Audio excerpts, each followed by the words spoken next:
Bien? Yes, all right. Content de vous voir. Alors, ce matin, comme Marc a partagé, on continue la série sur Éphésiens. Donc, Éphésiens, c'est quoi ça exactement?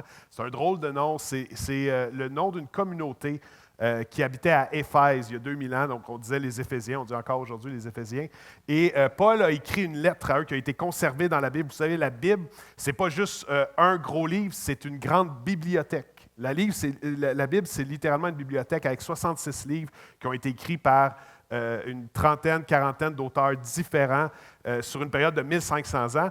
Donc, un de ces livres-là, c'est Éphésiens. Donc, c'est la lettre très personnelle, beaucoup d'affection, très profonde aussi, que Paul a écrit aux Éphésiens. Et avant de commencer, j'aimerais vous présenter deux personnes. Je demanderais à Louise et Nicole s'ils voudraient bien s'avancer ici sur le stage. Yes, vous pouvez venir me rejoindre. Il y a les escaliers ici sur le côté. Donc, en fait, vous savez, une église qui est en santé, pour moi, c'est une église qui prie. Puis au-delà d'être un principe spirituel vieux de plus de 2000 ans, 3000 ans dans la tradition judéo-chrétienne, je suis convaincu qu'une église qui est en santé, une église qui est pertinente, une église qui a un impact, c'est une église qui prie. Et c'est la raison pour laquelle il y a des initiatives de prière qui vont être mises en place. Vous savez, les mardis soirs, comme mardi soir dernier, on a eu une soirée vraiment très, très forte, très touchante. Personnellement, j'ai été beaucoup agréablement. Donc, Louise et Nicole, ils se sont joints à nous. Louise et Nicole, ça va faire près de 30 ans maintenant qu'ils sont dans une autre assemblée, une autre église. Et ils ont demandé à me rencontrer parce que vous m'avez dit, Dieu nous a dit de venir ici. Et je vous dis, là, ils ont vraiment le feu, ces deux, Louise et Nicole, c'est assez incroyable. Et en fait, à tous les dimanches, à 9h15, on va maintenant commencer en prière, donc ça va être en haut ici, puis peut-être dans le petit local sur le coin. Chacun d'entre vous, vous aimeriez commencer le dimanche avec un petit boost, pas juste arriver avec votre café à moitié terminé, tout ça, un petit boost pour commencer spirituellement. Il va y avoir un temps de prière et je vous remercie et je peux vous dire même que mes temps avec vous au bureau puis tout de prière, ça a été quelque chose qui a été très encourageant, très ressourçant pour moi. Je me souviens quand vous m'avez partagé, entre autres, quand peut-être je travaillais un petit peu trop fort puis je me dévouais un peu trop dans plusieurs choses, vous m'avez dit, tu sais, je pense, Hugo, Dieu dit que quand tu te reposes en lui, Dieu travaille. Puis je vous remercie pour toutes ces paroles-là de sagesse, ces paroles-là d'encouragement. Donc, est-ce qu'on peut leur souhaiter la bienvenue? Yes. Et je vous encourage à vous joindre à eux à 9h15. Vous allez voir, c'est positif, ça décoiffe le matin, ça fait du bien. Donc, merci beaucoup pour votre implication positive. Et si tout le monde pouvait être comme Louise et Nicole, je vous dis, cette église-là, on atteindrait des nouveaux sommets non-stop. Alors, je vous honore, merci beaucoup pour votre service avec nous. Venez commencer en prière à 9h15 tous les dimanches matins. Pour commencer le message, je voulais vous parler d'une des membres de ma famille, en fait de ma sœur. On va voir les images apparaître.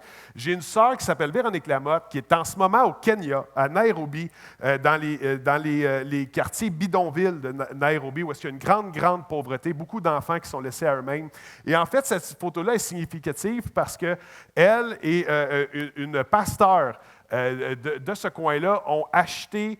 En fait, le pasteur Mary, qu'on voit à droite, a acheté le terrain où est-ce qu'il se trouve en ce moment, qui est déjà fortifié, pour bâtir un orphelinat. On va voir la prochaine photo. Miraculeusement, Dieu y a pourvu, et je pense que c'est ça le symbole de pointer au ciel, de remercier, parce que Dieu a pourvu pour qu'il puisse bâtir un nouvel orphelinat dans cette communauté-là. Et c'est des enfants qui vont être pris soin. Vous savez, dans les quartiers pauvres, parfois les quartiers bidonvilles de beaucoup de pays, les parents attendent souvent le 8e et le 9e jour avant de donner un nom à leur enfant parce qu'ils savent qu'il y a beaucoup de chances, malheureusement, que l'enfant ne traverse pas les premiers jours. Et souvent aussi, les parents ont plusieurs enfants les uns après les autres parce qu'ils ne savent jamais lesquels vont atteindre l'âge adulte. Et c'est magnifique, cette initiative-là. Et c'est beaucoup d'enfants qui vont être protégés, donc qui vont être pris de soin et qui parfois même vont être reconfiés dans des familles de confiance où est-ce qu'ils vont pouvoir être adoptés, où est-ce qu'ils vont pouvoir être pris soin. Et en fait, je vous parle de ça parce que je veux faire un parallèle avec mon message. Le titre de mon message ce matin, c'est « Je suis adopté ». Je suis adopté. On parle de l'identité en Christ, que chacun d'entre nous, on est appelé à avoir une identité qui est spirituelle, qui n'est pas juste charnelle, pas juste les étiquettes que les gens nous donnent, pas juste les titres qu'on peut porter des fois pour se glorifier. Non, on est appelé à avoir une identité qui est spirituelle, que Dieu nous... Et des choses que Dieu nous dit dans sa parole, c'est que nous sommes tous, ce matin, adoptés dans une famille spirituelle avec un Père qui nous aime, et même des fois qui est comparé à l'amour d'un père et l'amour d'une mère simultanément. Dieu aime ses enfants et on en fait partie ce matin. Est-ce que ce n'est pas une bonne nouvelle, ça? Selon l'apôtre Paul, ce matin, si tu es chrétien, ou si tu aspires à le devenir, ou peut-être même ça ne t'intéresse pas du tout, bien, cette promesse-là est quand même valide pour toi. Dieu le Père a librement et volontairement choisi de t'adopter spirituellement, de t'aimer et de te bénir ce matin. Pense à ça 2 minutes. Dieu n'a aucune obligation envers toi. Dieu ne nous doit rien. Il n'est pas obligé de rien. Mais Dieu a plein d'affection pour toi ce matin. Fait que Dieu n'a aucune obligation. Il n'est pas forcé de rien faire dans ta vie pour te bénir, te multiplier. Mais Dieu a de l'affection pour toi. Et parce qu'il a de l'affection pour toi, parce qu'il t'aime, il veut te donner le meilleur de lui-même. Ça, c'est une super bonne nouvelle. Paul réfère 8 fois à Dieu, on est dans la lettre des Éphésiens, Paul réfère 8 fois à Dieu comme un père dans sa lettre aux Éphésiens. Il commence sa lettre, en fait, en faisant référence à Dieu comme un père, puis pas un père absent, froid, religieux, exigeant. Non, non, comme un père aimant, un père généreux, un père qui veut le meilleur pour nous-mêmes, mieux que ce qu'on veut s'offrir à nous-mêmes des fois. Et il finit aussi son chapitre 6, qui est la fin de la lettre, en mentionnant une fois encore, en rappelant que Dieu, c'est notre Père céleste. Et moi, ça me fait écho pour moi à des moments, vous savez, le passage de prière le plus populaire dans tout le Nouveau Testament, c'est le seul endroit où est-ce que Jésus a appris à ses disciples comment prier. Qu'est-ce que Jésus a dit? Il l'a appelé le « Notre Père ». Et en fait, ça commence avec notre Père céleste. Et moi, pour moi, ça fait écho beaucoup plus qu'un concept théologique, mais un moment de ressourcement profond où est-ce que je peux juste, c'est fou la simplicité de cette idée-là, mais comment c'est ressourçant. Juste s'arrêter, prier et remercier Dieu parce que c'est mon Père céleste, parce qu'il m'aime, parce qu'il a des plans de bonheur pour moi, parce qu'il veut ouvrir des chemins où est-ce qu'il n'y en a pas, parce qu'il veut prendre soin de moi. Il veut prendre soin de moi encore plus que mon Père. Certains d'entre vous, peut-être que le concept de paternité ou votre Père, ça n'a pas été toujours une bonne nouvelle pour vous. Certains même, c'est caractérisé par l'absence, la froideur ou le manque d'encouragement ou la pression. Mais Dieu n'est pas un Dieu comme ça. Dieu est un bon Père. Un Père plein d'amour. Et c'est loin d'être une expérience religieuse comme on l'a souvent vécu au Québec de certaines façons, des fois avec un clergé très contrôlant, très obscur. Non, non, Dieu est un Père. Puis il nous aime. Et ça, c'est une super bonne nouvelle. Alors ce matin, je voulais vous partager 5 choses que ton Père céleste, et je vais dire le mot Père céleste, ce n'est pas un mot qu'on dit dans les conversations tous les jours, mais c'est quand même ce qui décrit le mieux notre dynamique, c'est qu'on a un Père, vous savez, on a tous un Père biologique, si on est ici, on espère avoir eu un Père humain présent, mais on a aussi un Père céleste dans les cieux. Donc céleste, ça veut dire évidemment dans le ciel. Donc je vais faire référence au Père céleste ce matin. 5 choses que ton Père céleste veut pour ta vie. Vous allez voir, c'est très personnel aussi. Ce n'est pas à propos d'une foule, c'est à propos de chacun d'entre nous. Ton Père céleste veut que tu deviennes plus comme lui. Éphésiens 5.1. Et on va traverser Éphésiens 5 ensemble. Soyez donc les imitateurs de Dieu, puisque vous êtes ses enfants bien-aimés. Il y a certaines grandes religions dans le monde que quand tu résumes le message principal de leur croyance, c'est qu'on est appelé à être les esclaves de Dieu et qu'on doit tout faire comme à un maître parce qu'on est ses esclaves. Dans le christianisme, cette idée-là est très loin de la spiritualité. C'est cette idée-là que Dieu est un Père céleste. Et parce qu'il nous aime, parce qu'on est ses enfants bien-aimés, il veut qu'on puisse être plus comme lui, s'inspirer de lui. Moi, quand j'étais petit, des fois, mon père m'amenait sur un chantier de construction. Ils se sont souvent bâtis. Et quand j'étais tout petit, là, j'étais inutile, même j'étais une nuisance sur un chantier. Je me souviens, des fois, je lançais des roches sur un tracteur, puis tout. J'étais pas aidant. Mais je prenais quand même plaisir à avoir ma petite boîte à lunch comme mon père, à mettre un chandail de construction comme mon père. Et j'allais avec lui sur le chantier, puis je mettais un crayon sur le bord de mon oreille ici parce que mon père le faisait. Puis en fait, je n'étais même pas occupé, fait que j'avais aucune raison de faire ça, mais je trouvais ça cool. Fait que je le faisais comme mon père. Et vous comprenez, mon père avait certainement pas besoin de moi. Je me souviens, j'ai lancé des roches sur un tracteur, puis le gars, il était descendu, puis il était venu m'engueuler. Mon père était un peu gêné. Mon père n'avait pas besoin de moi sur un chantier. Mais il prenait plaisir à m'amener avec moi pour me montrer comment être sur un chantier, comment essayer de se rendre utile, ce qui n'a pas toujours bien fonctionné, mais me montrer comment être quand on travaille. Et c'est la même chose avec Dieu. Ce n'est pas que Dieu a besoin que tu limites, que tu deviennes de plus en plus. Ce n'est pas un besoin de Dieu. Mais c'est que Dieu, comme un bon père, c'est ça qu'il veut pour toi. Puis certains d'entre vous, peut-être, vous pouvez dire, pourquoi je deviendrais plus religieux? C'est-tu vraiment mieux? Ce n'est pas une question d'être plus religieux. C'est une question de ce que la Bible enseigne de la spiritualité, avoir plus d'amour, plus de joie, plus de paix, plus de patience autour de nous, alors qu'on réalise à quel point Dieu est patient comme un bon Père avec nous. Deuxième chose que Dieu veut pour ta vie, ton Père céleste veut te révéler son amour pour toi. Et ça, c'est très fort. Parce que plusieurs d'entre nous, on n'est pas habitués d'avoir cette réflexion-là à quel point les gens nous aiment. Mais Dieu dit que non seulement il nous aime, mais qu'il veut nous révéler cet amour-là aussi qu'il y a pour nous. Il y a des passages dans la parole de Dieu qui parlent d'être puissamment fortifié. C'est Paul qui a écrit ça, puissamment fortifié dans notre être intérieur, alors que le Saint-Esprit nous révèle l'amour que Dieu a pour nous. Quand on sait qu'on est grandement aimé par le Père, ça change comment on voit son Église. Ça change comment on voit les gens qui nous tapent ses nerfs. Ça change comment on voit notre patron. Ça change comment on voit les collègues autour de nous, comment on voit les gens de notre famille. Même quand ils viennent titiller puis ils viennent peser sur nos boutons, ça change comment on les voit. Parce qu'on réalise à quel point qu'on est aimé de Dieu. Fait qu'on veut transmettre ce même amour-là. Un enfant demandait à son père une fois, « Père, à quel point Dieu nous aime? » Puis son père a répondu, « Bien, Dieu nous aime d'un amour inconditionnel. » Ce qui est une bonne phrase théologique, mais son fils, il a dit, c'est quoi un amour inconditionnel? Puis après 2 minutes de réflexion, le père, il a dit, tu te souviens quand les 2 petits gars qui habitaient à côté de chez nous, ils ont reçu un petit chien cute à Noël? Le fils dit, ouais, je me souviens. Est-ce que tu te souviens comment le petit chien s'approchait toujours d'eux avec la queue qui battait? Il voulait toujours se coller sur eux, il voulait toujours venir dormir avec eux, même venir les licher, leur donner de l'affection. Même quand les petits gars lui lançaient des bâtons, même des fois quand ils lançaient des roches pour le provoquer, le petit chien voulait quand même toujours venir se coller puis il les aimait inconditionnellement. Bien, le père a dit, c'est ça, avoir un amour inconditionnel. Ce petit chien-là avait un amour inconditionnel pour ses parents. De la même façon, le père il a expliqué ensuite son point à son fils. L'amour de Dieu pour nous aussi est inconditionnel. Dieu a envoyé son fils pour montrer son amour aux hommes. Les hommes lui ont lancé des roches, les hommes l'ont battu, ils l'ont même tué. Mais Dieu les aimait quand même. Ça, c'est ce qu'on appelle un amour inconditionnel.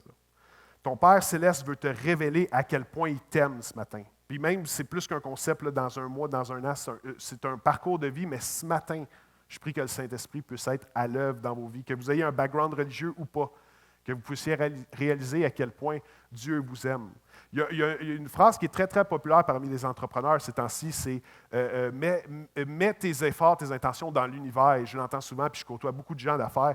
Et il y a souvent cette pensée-là de mettre les choses dans l'univers. La Bible nous dit que non seulement, oui, l'univers existe, mais que c'est mieux encore. Dieu est une personne, est un bon Père aimant. Et moi, j'aimerais t'encourager à influencer ta pensée au lieu de dire simplement « je mets ça dans l'univers, puis l'univers va m'ouvrir les voies ». Et si c'était un bon père qui voulait t'aider et qui avait le meilleur pour toi, ton père va t'ouvrir les bonnes voies. Et ton père va te montrer qu'est-ce qui est de mieux encore pour toi. Puis des fois, c'est mieux que qu'est-ce qu'on voudrait espérer pour nous-mêmes. Ton Père céleste veut aussi que tu t'attaches à lui et non à des idoles. Et ça, ce n'est pas mon discours, c'est alors qu'on suit ce que Paul enseigne depuis 2000 ans, qu'on peut tirer de la sagesse moderne dans des écrits anciens de Paul. Éphésiens 5, 3, 5. Il va dire quelque chose pour nous challenger. Il dit que l'immoralité sexuelle, l'impureté sous toutes ses formes ou la soif de posséder ne soit même pas mentionnée parmi vous comme il convient à des saints. Qu'on n'entende pas des paroles grossières, de propos stupides ou équivoques, c'est inconvenant. Qu'est-ce que ça veut dire? On va y revenir. Mais plutôt des paroles de reconnaissance. Vous le savez bien en effet, aucun être immoral, impur ou toujours désireux de posséder plus, c'est-à-dire idolâtre, n'a d'héritage dans le royaume de Christ et de Dieu. Et à première vue, c'est sévère, mais on va voir exactement ce qu'il veut dire. En fait, quand il parle d'immoralité sexuelle, d'impureté sous toutes ses formes, la soif de posséder, il ne parle pas premièrement d'un comportement, mais il parle d'un attachement de cœur.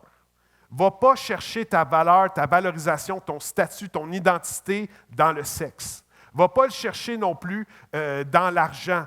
Et il n'y a rien de mal. Et si on prend par exemple avec l'argent, vous savez ce que l'ennemi, ce que les ténèbres veulent souvent faire, c'est nous amener à prendre des choses qui sont bonnes et que ça devienne mauvaises parce qu'on base nos vies, notre identité, notre valeur là-dessus. Combien de gens sont très fiers d'être qui ils sont parce qu'ils ont des grandes richesses? Ils ont accumulé beaucoup de biens pour eux parce qu'ils ont le char de l'année. Et il n'y a rien de mal à toutes ces choses-là. C'est une forme de sagesse, même des fois, de gagner beaucoup d'argent. Mais la Bible nous appelle, même s'il n'y a rien de mal dans tout ça, ça nous appelle à être généreux et que ça ne devienne pas une idole. Par exemple, dans le cas de l'argent. OK? Parce qu'il en parle ici que la soif de posséder ne soit même pas mentionnée parmi vous. Il n'y a rien de mal à faire beaucoup d'argent. Moi, je connais beaucoup de gens très, très pauvres qui sont amoureux de l'argent, que l'argent a un contrôle sur leur vie, qu'il y a quelque chose de malsain en lien avec l'argent. Mais je connais aussi des gens très, très riches qui sont amoureux de l'argent. Et l'argent en soi est pas mal, mais la Bible va dire que l'amour de l'argent, c'est toxique.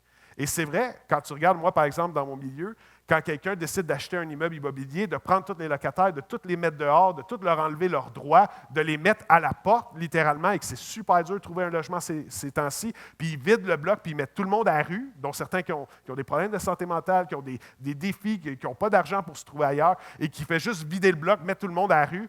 Bien, ça, c'est par amour pour l'argent, parce que c'est très payant faire ça, parce que l'immeuble prend de la valeur et tout ça. Mais voyez-vous comment l'amour de l'argent peut nous rendre toxiques puis changer nos priorités, nous donner des mauvaises priorités. Fait que c'est pas qu'il n'y a rien de mal au sexe. En fait, il n'y a rien de mal au sexe que la Bible nous dit. Il n'y a rien de mal à l'argent, il n'y a même rien de mal au pouvoir. Mais est-ce qu'on l'utilise pour bâtir ou pour détruire? Et la Bible aussi nous appelle à ce qu'on puisse placer premièrement, c'est le cœur du Père aussi, qu'on puisse placer premièrement notre attachement à lui et non aux choses, même les choses qu'il nous donne. Une des tragédies, c'est quand les chrétiens prient pour que Dieu puisse ouvrir une porte ou donner ou pourvoir, et qu'après ça, le chrétien s'agrippe à ce que Dieu lui donne comme si c'était son Dieu, puis qu'il oublie Dieu. C'est une dynamique qu'on a tous déjà fait. Donc, ce n'est pas une question de comportement prioritairement, mais c'est une question d'attachement. Dieu veut que tu t'attaches de plein cœur à lui et non aux choses dans ta vie, mais que tu puisses premièrement t'attacher à lui. Puis l'être humain, on est fait pour recevoir de l'amour et on est fait pour donner de l'amour aussi. Et on est beaucoup mieux dans un endroit comme ça où est-ce qu'on donne notre attachement à Dieu plutôt qu'à des choses, que ce soit l'argent, le sexe, le statut, le pouvoir. Ce n'est pas qu'il n'y a rien de mal dans ces choses-là, mais on n'est pas appelé à vivre pour ces choses-là. Ensuite, dans le verset 4, Paul va dire qu'on n'entende pas de paroles grossières, de propos stupides ou équivoques. Qu'est-ce que ça veut dire équivoque? Je ne l'ai même pas vérifié, puis je vais vous dire pourquoi. Parce que j'ai regardé dans d'autres versions, et en fait, ces mots-là, quand Paul il dit au verset 4 qu'on n'entende pas de paroles grossières, de propos stupides ou équivoques, au milieu, c'est inconvenant. Ces trois mots, que c'est le seul endroit dans tout le Nouveau Testament, en grec original, c'est le seul endroit qu'on voit ces mots grecs-là dans tout le Nouveau Testament. Donc, c'est difficile de dire exactement qu'est-ce que Paul voulait dire, parce que là, on doit revenir 2000 ans en arrière, le langage commun du grec, le langage que Paul a utilisé pour écrire la lettre. Qu'est-ce que ça voulait dire, ces trois mots-là? Mais plusieurs théologiens s'avançaient et disaient que ça voulait dire ceci, que Paul fait référence à des propos sexuellement inappropriés ou des insinuations sexuelles inappropriées.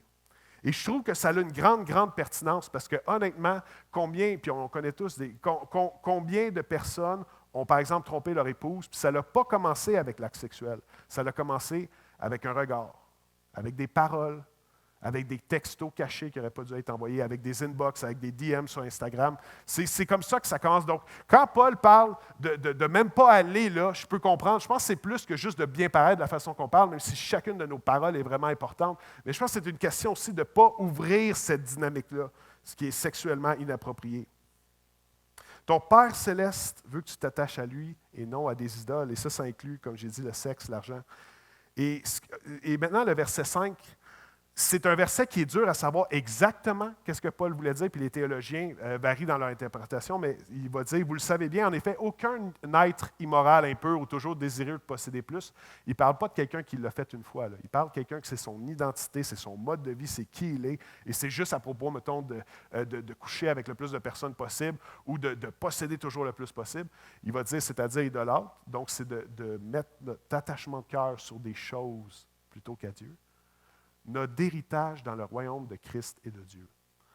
On voit que Paul ne dit pas qu'ils n'entreront pas dans le royaume de Dieu, mais il dit ici qu'ils n'ont pas d'héritage. Qu'est-ce que ça veut dire exactement? Ce n'est pas le but ce matin de décortiquer ça et d'aller en profondeur dans cette phrase-là. Mais voici ce qu'on peut être sûr que ce paragraphe-là, qu'est-ce que ça veut dire? C'est notre Père qui nous dit avec beaucoup d'amour, « Attends-toi pas à ce que je puisse bénir ta vie quand tu fais le contraire de ce que je désire pour toi. » Et de la même façon, ce matin, on ne peut pas s'attendre à ce que Dieu bénisse nos vies quand on fait l'inverse de ce que Dieu désire pour nos vies. C'est comme si on va voir notre Père terrestre, notre Père, puis on va lui dire « Hey, j'aimerais vraiment faire un mauvais coup, j'aimerais ça peu importe le mauvais coup, tu veux-tu me prêter de l'argent pour que je puisse blesser des gens ou pour que je puisse faire des graffitis ou autre? Ben, le père va dire non, puis je te conseille de ne pas le faire aussi. Mais c'est de la même façon un peu. Par contre, si tu veux faire quelque chose, par exemple, à ton Hey, Pat, tu me donnerais-tu 10$ pour que je puisse faire la pelouse, la vaisselle, que je puisse prendre soin de la maison, puis je te promets, je vais avoir une super belle attitude aujourd'hui. Bien là, le Père va être plus enclin à donner. C'est un petit peu la même chose. On ne peut pas s'attendre à ce que Dieu bénisse nos vies si on veut toujours faire l'inverse de ce que Dieu désire pour nous. Mais ce qui est beau, c'est que l'inverse, la positive, est vrai aussi. Si tu veux la bénédiction de Dieu, on a juste à poursuivre passionnément qu'est-ce que Dieu bénit. Fait que ce n'est pas la bénédiction en soi qu'on poursuit, mais on sait qu'est-ce que Dieu veut qu'on fasse. Par exemple, dans la parole, plein de fois à travers tous les écrits, même d'il y a 3000 ans, les proverbes, on voit dans le Nouveau Testament, Dieu bénit un cœur humble. Si on est pour marcher dans l'humilité, si on est marcher en considérant les autres, en rabaissant pas les autres, mais en élevant les autres avec une attitude d'humilité, Dieu va bénir ça et il va ouvrir les portes. Dieu nous appelle à marcher et à poursuivre passionnément ce que lui bénit. Je vous partageais tantôt un de mes textes préférés. En fait, moi, dans ma Bible personnelle, il y a un passage de 2 feuilles qui a été arraché. Et ce n'est pas moi qui les ai arrachés, c'est juste à force d'usure. Puis c'est le passage que moi, je revisite le plus souvent dans ma Bible. C'est dans Matthieu 6, quand Jésus apprend à ses disciples comment prier, puis il leur apprend, comme je disais tantôt, le Notre Père. Et en fait, c'est très ressourçant de prier ça, puis de s'adresser à notre Père. Mais Dieu veut aussi qu'on puisse incarner qu'est-ce qu'on lui demande. Je vous donne un exemple. Si on passe à travers le Notre Père ensemble un instant, puis que ce soit un moment où est-ce qu'on puisse chacun réfléchir qu'est-ce qui est pertinent pour chacune de nos vies. Je ne peux pas dire notre Père, je ne peux pas dire notre si je vis seulement pour moi-même. Je ne peux pas dire Père si je ne choisis pas à chaque jour de vivre comme son enfant. Puis trop souvent, le clergé au Québec, puis ailleurs dans le monde, a dit 20 Notre Père, puis 15 Je vous salue Marie, puis vous allez être exaucés. Le problème avec ça, c'est quand tu regardes les enseignements de Jésus, juste avant qu'il enseigne à ses disciples comment prier, il dit « Répétez pas les paroles de façon vaine comme les gens religieux des autres peuples font. » Non, c'est un langage intime, c'est une prière intime. Ce n'est pas à propos de répéter puis de performer spirituellement. Pourtant, au Québec, on l'a très mal compris. Ça, c'est très commun que des prêtres ou autres. Puis ce n'est pas à propos d'une religion en particulier, c'est juste à propos de la religiosité. Dis 15 Je vous salue Marie, puis Dieu va t'exaucer. Ou 15 Notre Père, puis Dieu va t'exaucer. Jésus dit juste l'inverse. Quand on dit Notre Père qui est aux cieux, je ne peux pas dire qui est aux cieux si j'accumule juste des trésors ici-bas, puis rien au ciel. Je ne peux pas dire que ton nom soit sanctifié si je ne vis pas passionnément pour la pureté. Je ne peux pas dire que ton règne vienne si je suis juste préoccupé à bâtir mon royaume personnel. Je ne peux pas dire que ta volonté soit faite si je désobéis volontairement à sa parole. Je ne peux pas dire sur la terre comme au ciel si je ne suis pas prêt à servir Dieu ici-bas maintenant avec les dons et les ressources qu'il m'a donnés. Et trop souvent, l'Église, il y a des livres magnifiques comme La subversion du christianisme puis le Christ philosophe, où est-ce que des grands intellectuels de notre ère démontrent comment l'Église a souvent été le pire ambassadeur de son propre message, assoiffé par le pouvoir, par l'argent, par la religiosité. Par exemple, la chasse aux sorcières. Dans la parole de Dieu, Dieu dit que chaque vie humaine compte, que chaque personne a été créée égale, avec une valeur égale, qu'on est créé à l'image de Dieu. Puis on voit très clairement dans les évangiles que chaque vie humaine, peu importe le degré de fragilité ou peu importe le degré de pauvreté ou peu importe le degré d'exclusion d'une société, chaque vie humaine compte. Pourtant, il y a des époques où est-ce que le clergé a brûlé entre 40 000 et 80 000 femmes, souvent atteintes de santé mentale, parce qu'il les suspectait d'être des sorcières. Répétons pas la même erreur. Je ne pense pas que personne va brûler des sorcières ici à Magog, mais cette attitude-là de pointer du doigt. On évite souvent, les chrétiens, à voir les ténèbres dans la vie des autres, mais Dieu nous demande premièrement de regarder les ténèbres dans nos propres vies, puis de pouvoir y remettre. Je ne peux pas dire sur la terre comme au ciel si je ne suis pas prêt à servir Dieu ici-bas, maintenant, avec les dons et ressources qu'il m'a donnés. On est de retour dans Notre Père. Je ne peux pas dire « Donne-nous aujourd'hui notre pain quotidien » si on refuse de partager notre pain avec les gens qui sont dans le besoin. Je ne Je ne peux pas dire « pardonne-nous nos fautes » si je cultive de la haine, puis de l'amertume, puis je refuse de pardonner quelqu'un. Je ne peux pas dire « soumets-nous pas à la tentation » si je me place délibérément sur le chemin de la tentation. Je ne peux pas dire « délivre-nous du mal » si j'enchaîne les gens autour de moi par mes paroles. Je ne peux pas dire « à toi soit le règne » si je ne suis pas prêt à être un serviteur fidèle du roi. Je ne peux pas dire « à toi soit la puissance » si j'ai peur de ce que les gens pensent et que c'est ça la véritable puissance dans ma vie, de toujours tout faire pour que les gens m'aiment et de qu'est-ce que les gens vont penser. Je ne peux pas dire « à toi soit la gloire » si je cherche seulement la gloire de ma propre personne. Ça, c'est très humain. Je ne peux pas dire au siècle des siècles « Amen » si tout ce que je fais est toujours pour ma vie ici-bas et jamais avec une pensée pour l'éternité. Ton Père céleste veut te bénir et pour cette raison-là, il nous appelle à poursuivre passionnément qu'est-ce que lui bénit et de consacrer nos vies à ça, le plus grand bien qu'on peut conceptualiser, de se donner en entier pour ça. Convaincu que c'est ça que Dieu nous demande. Ça peut être pour vous de faire une différence autour de vous, faire un don à un organisme de charité, de vous impliquer dans la vie de quelqu'un, d'être un meilleur patron, peut-être un patron qui est plus valorisant, d'être un employé ou un superviseur qui écrit des notes d'encouragement aux gens autour d'eux, puis que les gens ne se sentent pas toujours écrasés dans votre présence.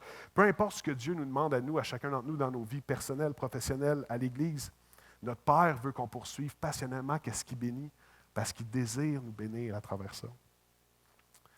Ton Père céleste veut aussi éclairer ta vie. On continue dans Éphésiens, c'est ce que Paul a écrit, et on est rendu au verset 8. Paul va écrire « Si vous étiez autrefois dans les ténèbres, maintenant vous êtes lumière dans le Seigneur. Conduisez-vous comme des enfants de lumière. Le fruit de l'Esprit consiste en effet dans toute forme de bonté, de justice et de vérité. Discernez ce qui est agréable au Seigneur. » Dieu comme bon Père, veut éclairer ta vie, veut éclairer ma vie aussi. Puis moi aussi, j'en ai des ombres de ténèbres dans nos vies. On en a tous. Puis Dieu veut les éclairer. Et une chose par rapport à ça que j'avais à cœur de partager ce matin, vu que ton Père céleste veut éclairer ta vie, puis éclairer les ondes de ténèbres dans chacun de nos vies, tous les combats qu'on a chacun d'entre nous, laisse pas des choses indésirables dans le noir. C'est très humain, ça, de quand quelque chose nous déplaît, quand quelque chose est blessé, quand quelque chose est infecté, ou est-ce qu'il y a de l'amertume, on laisse ça dans le noir à l'intérieur de nous, puis on ne laisse pas la lumière de Dieu venir ramener ça à la lumière. Et laisse pas des choses indésirables. Puis oui, des fois, quand on regarde à l'intérieur de nous-mêmes, il peut y avoir des ondes de ténèbres, il peut y avoir des zones où est-ce qu'on n'est pas fier de ça. Mais la Bible ne nous appelle pas à nous cacher ou à avoir honte de ça, mais à laisser la lumière de Dieu nous éclairer. Vous savez, il y a beaucoup de mouvements où est-ce que, chrétiens, où est-ce que la recherche du miracle, c'est quelque chose qui est très, très important. Puis on veut des miracles, puis on va à tout prix voir des miracles. Puis la Bible dit que l'amour est plus grand que les miracles. Et ce n'est pas une opposition. C'est pas une opposition, je veux dire, ça peut aller ensemble, évidemment. Mais moi, un des plus beaux miracles que je vois souvent, c'est quand quelqu'un a des blessures inconscientes, quand quelqu'un a des événements traumatiques, quand quelqu'un a des choses qui le tirent vers le bas, quand une personne est enchaînée, puis que l'Esprit de Dieu, puis j'ai déjà vécu, dans nos vies avec beaucoup de douceur, beaucoup d'amour, il va venir éclairer ces choses-là qui sont ténébreuses en dedans de nous. Il va les faire revenir à la conscience pour qu'on puisse l'abandonner à Dieu, peut-être en parler à quelqu'un, peut-être le confesser à quelqu'un, juste d'en parler à quelqu'un de confiance. Et c'est un travail que le Saint-Esprit fait dans la vie des croyants qui, pour moi, vaut des fois beaucoup plus même qu'un miracle ou qu'une guérison ou quelque chose comme ça. C'est cette idée-là que Dieu prend les ténèbres qui sont à l'intérieur de nous et il les amène à la lumière pour qu'on puisse être libérés. Pas pour nous punir, pas pour nous juger, pas pour nous humilier avec les choses qui ne fonctionnent pas en nous. Ce n'est pas un cœur de père, ça. Pour qu'on puisse être libérés. Dieu veut éclairer ta vie par son Saint-Esprit. Et c'est la raison pourquoi il nous appelle à démasquer les ténèbres. Oui, d'avoir un discernement pour ce qui se passe autour de nous dans la société dans laquelle, par exemple, on est dans une société où il y a beaucoup d'hypersexualisation. On est dans une société moderne hyper sexualisée. Très, très, très sexualisée. C'est important d'en être conscient. On est dans une société aussi hyper matérialiste, hyper individualiste aussi. Et ça, ce n'est pas moi qui le dis, c'est les sociologues. Donc, c'est intéressant de démasquer les ténèbres dans notre culture, mais ce que Dieu nous demande par-dessus tout, c'est de démasquer les ténèbres dans nos propres vies. Regardez verset 11. Ne participez pas aux œuvres stériles des ténèbres, mais démasquez-les plutôt. Tout ce qui est démasqué par la lumière apparaît clairement, car tout ce qui apparaît ainsi est lumière. C'est pourquoi il est dit, « Réveille-toi, toi qui dors. relève-toi d'entre les morts et Christ t'éclairera. Beaucoup de très, très belles choses dans ce passage-là. Comment Dieu, par amour pour nous, compassion pour nous, grâce envers nous, il veut nous aider à éclairer nos ténèbres. Mais une des choses que j'aimerais mettre l'emphase, c'est que plus que la lumière qui t'éclaire ta vie, peu importe c'est quoi ta lumière, certains d'entre vous, c'est certaines œuvres, certains d'entre vous, c'est certains philosophes, certains, c'est la culture que les gens autour de vous ont transmis. Peu importe c'est quoi pour toi la lumière, plus la lumière qui t'éclaire est puissante, plus tu vas voir ton propre ombre. Et la Bible enseigne que l'ultime lumière pour nos vies, c'est Jésus-Christ, qui a modelé c'était quoi être pleinement dans l'amour, dans la pureté, dans la compassion, dans la valorisation des êtres humains, de chaque vie humaine. Et la Bible décrit Jésus-Christ comme l'ultime lumière. En fait, plus que la lumière qui t'éclaire va être puissante, plus que tu vas voir ton ombre. Comme ici ce matin, il y a des spots ici en haut qui m'éclairent. C'est des spots très puissants, puis c'est des spots qui me donnent chaud aussi. Mais c'est aussi des spots où est-ce que je vois clairement mon ombre, parce que je suis éclairé par une grosse lumière, right? Fait que mon ombre est très manifeste. Plus que la lumière est forte, plus que mon ombre va être visible. Sur les balcons, vous les voyez. Ici en bas, vous ne la voyez pas par la hauteur. Mais mon ombre est manifestement très présente à cause de la force de la lumière qui m'éclaire ce matin. C'est la même chose spirituellement que l'apôtre Paul est en train de nous dire. Plus la lumière qui nous éclaire est puissante, plus notre ombre devient visible. C'est juste pendant la nuit qu'on n'a pas d'ombre. Plus que ton contexte de vie, puis tes origines, puis la culture autour de toi, puis qu'est-ce qui t'a été transmis, puis on a tous nos backgrounds différents, sont sombres. Plus tes ténèbres, tes propres ténèbres, vont t'apparaître comme pas grave, pas présent, insignifiant, invisible. Moi, avoir des ondes de ténèbres dans ma vie, dans mon propre cœur, non. Parce que c'est la nuit, il n'y a aucun ombre. Mais quand tu laisses ta vie être éclairée par une puissante lumière, ton ombre va apparaître. Et la Bible dit que ce n'est pas une chose pour nous condamner. En fait, la Bible dit que c'est une bonne chose. Quand Christ, qui est la lumière qui nous éclaire, éclaire nos vies, nos ombres vont devenir de plus en plus apparentes pour chacun d'entre nous. Parce que notre modèle, ce n'est pas la nuit, notre modèle, c'est une lumière forte qui est Christ, qui a enseigné le modèle ultime. Il y a une théorie très importante, je n'irai pas en détail, mais Carl Jung, c'est un philosophe qui a révolutionné les sciences humaines, en fait, dans le domaine de la psychologie, la psychiatrie, l'anthropologie, la philosophie, les études religieuses. Ceux d'entre vous qui avaient un diplôme en sciences humaines, c'est impossible de ne pas avoir entendu parler de Carl Jung. Il est mort dans les années 1961. Il a eu une vie où est-ce qu'il a laissé vraiment un grand, grand héritage. Sa passion, c'était de comprendre l'être humain.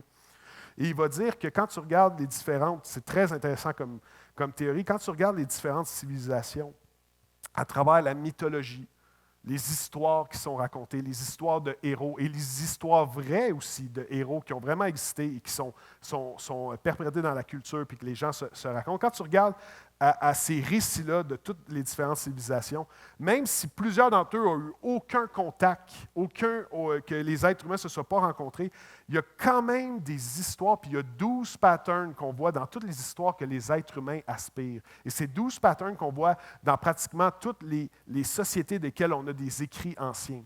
Comme si l'âme humaine était faite pour aspirer à quelque chose.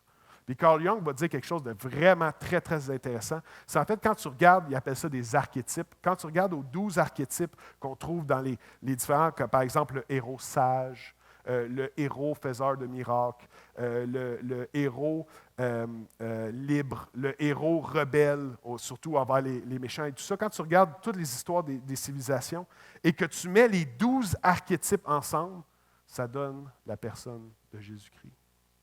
Et en fait, c'est comme une façon de démontrer la pertinence, oui, spirituelle puis métaphysique de la personne de Christ, mais aussi l'importance psychologiquement, à quel point le Christ était le modèle ultime pour tout être humain.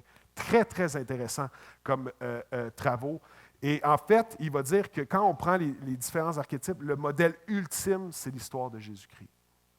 Et c'est pour ça que Christ, entre autres, est la lumière. Et c'est un grand cerveau, Carl Jung. Vous l'avez étudié à l'université, plusieurs d'entre vous. Et c'est fabuleux. Et c'est une des raisons pourquoi il va dire que l'histoire de la crucifixion, c'est l'histoire la plus tragique qu'il y a jamais eue. Parce que déjà, quand quelqu'un qui a été malhonnête souffre, par exemple pour son crime, c'est déjà pas le fun à regarder. Mais quand quelqu'un a absolument rien fait de mal, cette personne-là souffre, eh bien, c'est une grande tragédie. Puis la raison pour laquelle Christ et la lumière, c'est que quand tu regardes à son histoire, ça incarne aussi l'histoire de la passion. On a vu le film de Mel Gibson qui est sorti il n'y a pas si longtemps, où est-ce qu'on voit la passion du Christ. Donc, c'est la dernière semaine de Jésus. Cette histoire-là de la passion de Jésus-Christ, elle incarne plusieurs peurs et même toutes les grandes peurs que les êtres humains ont. Et ça montre comment Christ est quand même allé jusqu'au bout pour s'offrir à la croix et ressusciter le troisième jour selon tous les témoins oculaires qui ont été les premiers ambassadeurs. Ce n'est pas comme un mythe qui a été créé sur des centaines d'années. Jésus-Christ, ce qu'il a fait à la croix, c'est des gens dans la même génération qui se prétendaient être des témoins oculaires, qui l'ont vu ressusciter et qui étaient prêts à mourir pour ce message-là, même s'il n'y avait rien à gagner. C'est assez fascinant comment le christianisme a commencé. Et quand tu regardes les évidences historiques, ça pointe vraiment en faveur d'une résurrection, parce que les gens, on a des écrits, on a des lettres, on a des sources bibliques, non bibliques aussi, et c'est fascinant. Et Christ est la lumière ultime. Parce qu'il a surmonté, entre autres, c'est une des façons de le voir dans la passion, toutes les pires peurs des êtres humains. La peur du rejet. Jésus a été rejeté. D'être trahi. Avez-vous déjà été trahi par un ennemi? Avez-vous déjà été trahi par un ami proche ou par un collègue proche? Comment qu'on se sent? Jésus-Christ a été trahi par quelqu'un qui était proche de lui et il a été aussi abandonné. Certains d'entre vous, vous avez déjà vécu de l'abandon. Jésus, alors qu'il savait qu'il allait mourir, il a été abandonné par tous ses disciples. La peur de la souffrance aussi. Jésus a beaucoup souffert. La crucifixion, c'était l'instrument de torture ultime de la civilisation très sophistiquée des Romains. Ils l'ont inventé pour faire souffrir le monde, puis que ce soit un modèle pour les gens. Mais Jésus, il est allé malgré tout ça, la peur de souffrir. L'anxiété aussi. Certains d'entre vous, certains d'entre nous, on est anxieux. Christ avait ce poids-là sur ses épaules alors qu'il savait qu'est-ce qui s'en venait et il est quand même allé jusqu'au bout. Donc, c'est une des façons qu'on peut voir comment Christ est la lumière ultime, alors qu'il s'est offert et que moralement, c'est la lumière, spirituellement, c'est la lumière ultime pour l'être humain. Ton Père céleste veut éclairer ta vie, mais aussi ton Père céleste, puis je vais inviter les musiciens à s'avancer, c'est mon dernier point, je finis avec ça. Ton Père céleste veut développer une intimité avec toi. Dieu ne veut pas, premièrement, tes ressources, même s'il n'y a rien de mal à tout ça, mais Dieu veut premièrement développer une intimité avec toi. Puis de cette intimité de cœur-là qu'on est appelé à développer avec Dieu, tout le reste découle. Dieu veut développer une intimité avec ses enfants. Paul va nous dire une clé en finissant ce passage-là. C'est les 3 derniers versets qu'on va regarder ce matin. Je finis dans un instant. Paul va dire, « Soyez remplis de l'Esprit. » Il fait référence à quoi? Paul est en train de faire référence au fait que Dieu est esprit et que son esprit est à l'œuvre sur terre et qu'on peut avoir des expériences spirituelles à travers son Saint-Esprit. Si vous êtes là pour les premières fois ce matin, ça peut vous paraître un peu flyé, mais c'est une théologie qui est vieille de 2000 ans là, dans le christianisme. Puis plusieurs d'entre nous, on l'a expérimenté, qu'à travers son Saint-Esprit, on peut vivre des expériences spirituelles concrètes avec Dieu. Et il va dire, soyez remplis de l'Esprit. Dites-vous des psaumes, des hymnes et des cantiques spirituels. Chantez et célébrez de tout votre cœur les louanges du Seigneur. Remerciez constamment Dieu le Père pour tout, au nom de notre Seigneur Jésus-Christ. Ce que Paul est en train de décrire ici, c'est loin d'être des rites religieux ou des rituels. Quand il dit « soyez remplis de l'Esprit », dites-vous des psaumes, il fait référence à des vieux écrits de la culture judéo-chrétienne, des hymnes, des cantiques spirituels, comme on fait ce matin. Chantez et célébrez de tout votre cœur les louanges du Seigneur. Remerciez constamment Dieu le Père pour tout, au nom de notre Seigneur Jésus-Christ. Il est en train de nous donner des moyens de connecter avec Dieu, des moyens de connecter avec notre Père. Et notre Père désire, pas premièrement qu'on change, pas premièrement notre comportement, notre Père désire développer une intimité avec nous. Et ça, c'est un désir que Dieu, selon la parole de Dieu, ce n'est pas mon invention, selon ce que la Bible enseigne, c'est un désir que Dieu a pour chacun d'entre vous. Un désir qui est saint, un désir qui veut vous montrer le meilleur. Il y a des plans de bonheur, pas des plans de malheur, des plans de bonheur pour vos vies. Et c'est quelque chose que Dieu veut pour chacune de nos vies, pour chacun d'entre nous. C'est un Père qui est aimant.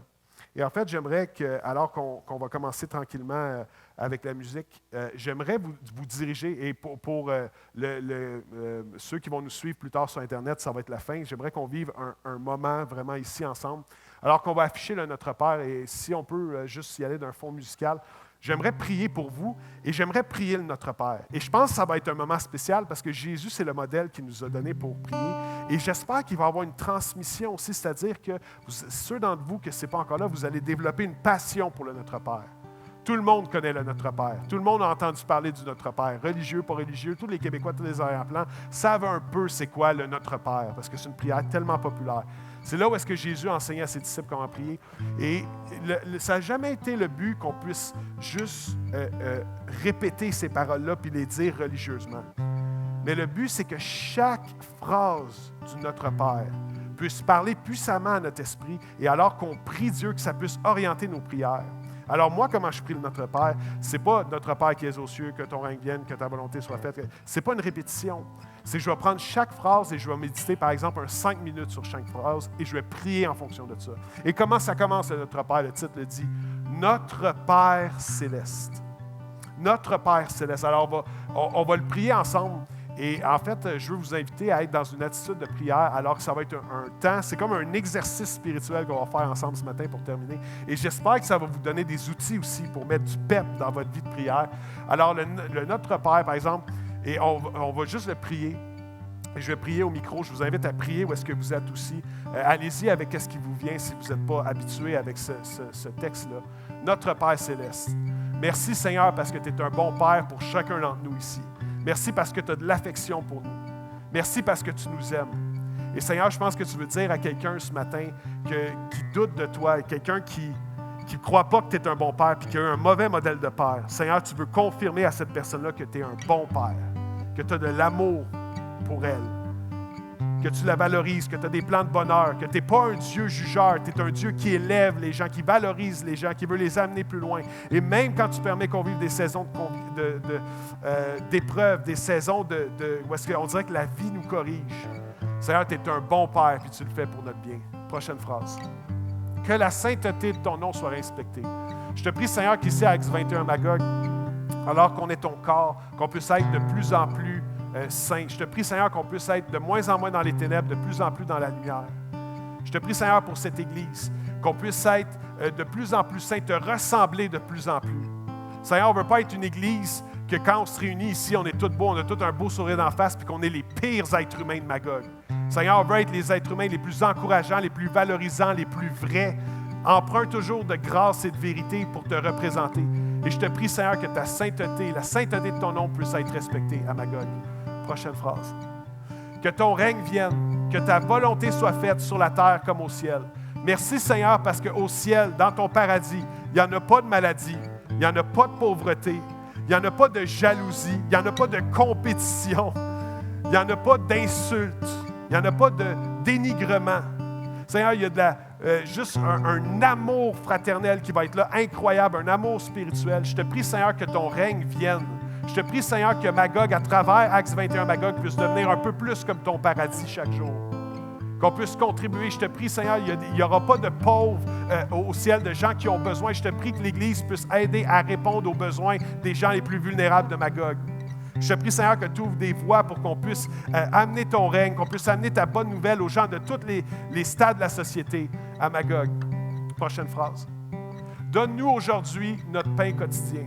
Seigneur, je te prie que tu puisses pourvoir pour les gens qui souffrent financièrement, matériellement, qui ont un manque. Je te prie, Seigneur, que tu puisses pourvoir surnaturellement ce matin.